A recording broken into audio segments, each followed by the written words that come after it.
Oh, hey guys, I'm just standing out here in the sun on a hill overlooking Huffman Prairie. It's a wooded prairie. They keep it wooded because they got this dam right here. And in the event of a flood like happened in 1927, water could back up all the way to the top of the spillway and would flood most of the land back in there. Huffman Prairie is a prairie, formed by glaciers in the last ice age. It's right at the edge of downtown, or edge of Dayton. It's most famous because this is where the Wright Brothers worked here, a Huffman family who owned what became Huffy Bicycle Company, leased this land to them for them to test their airplanes on. Of course, the first controlled flight was a Kitty Hawk. But they came back up here and they had a hangar back in the distance, about a mile and a half, 2 miles, right in front of the runway there, where they tested their airplanes. And within a year or two, they had airplanes that could fly 2 hours. Now that back there is Patterson Field. It's the main runway at Wright-Patterson Air Force Base.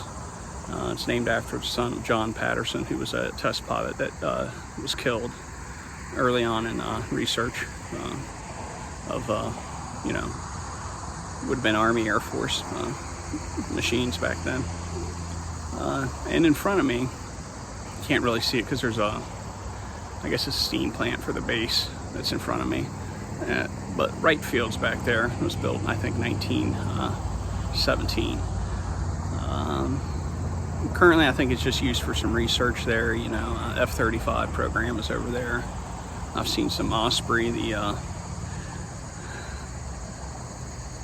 they're half helicopter, half plane. The propellers can rotate up and they can vertically take off. I see them over there, and I think some of the work for the space shuttle was done over there. There's wind tunnels and stuff, and but also the Museum of the United States Air Force is over there, which is free and just has Air Force One, has the planes that dropped the atomic bombs on Japan, has World War I fighters, just about anything you can imagine back there. Wright-Patterson Air Force Base, I believe, is the largest Air Force base in the world. If not, it certainly is in the United States. It employs about 35,000 people here in the Dayton area. And people here are really proud of their history. They created this park on a corner of the air base that's open to the public.